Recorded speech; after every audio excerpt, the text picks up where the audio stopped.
Welcome to Crime Stoppers of El Paso Crime Files. Join me as we take a look at the murder case of 63-year-old Chester Charles Woodward, better known as Chet, a man that was well liked by many patrons of the Rockin Cigar Bar in the Current Place area of El Paso.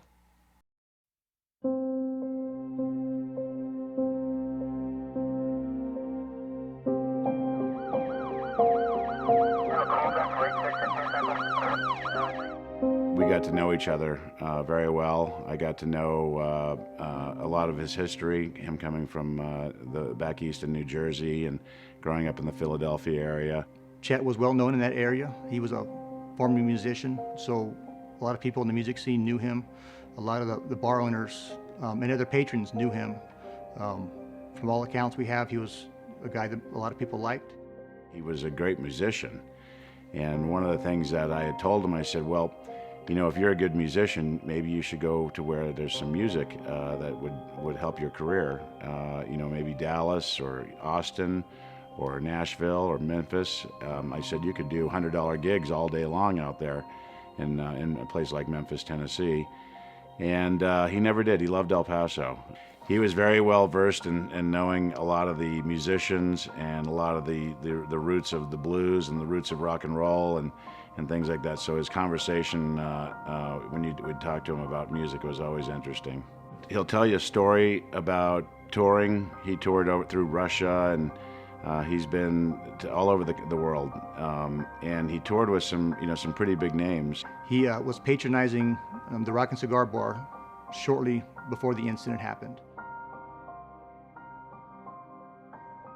And Chet and I, and there was probably two others that we closed the bar up, and before we went over to the funeral home, we decided to have a couple beers, and we sat there and we cranked up the music. We listened to some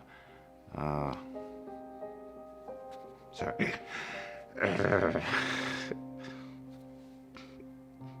Didn't expect that.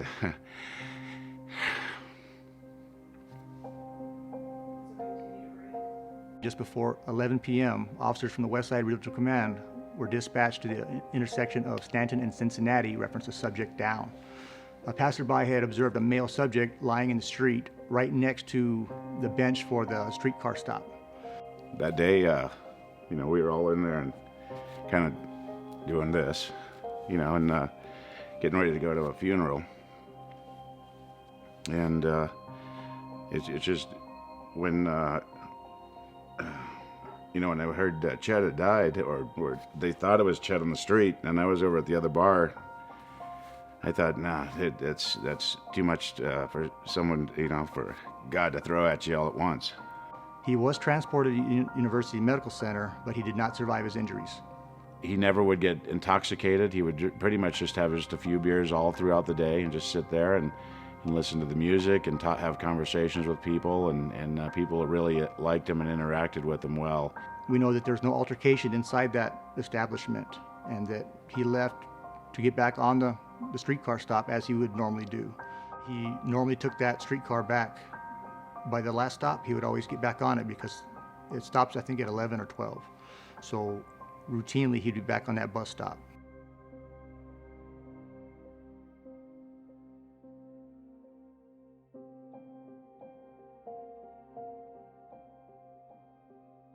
He was working in our back parking lot and collecting a lot of money. And I kept telling him, please put that away. Someone will kill you for $10, let alone what you have in your pocket.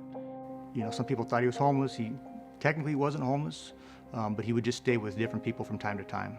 But every time he'd buy a beer, he'd pull out a giant wad of cash to pay for his $2 beer. And he was very proud of it. He'd smile, and everyone would go, "Oh wow, look at that! Look at that!" And so he was not bashful about letting people know that he was starting to do well. We know that witnesses that may have been there likely left before we arrived on scene to begin our investigation. I hope somebody either has some information or somebody has a conscience. We have security video that shows a subject that was in the vicinity at the same time and location as the incident took place. We believe that subject would have information that could help us solve this case.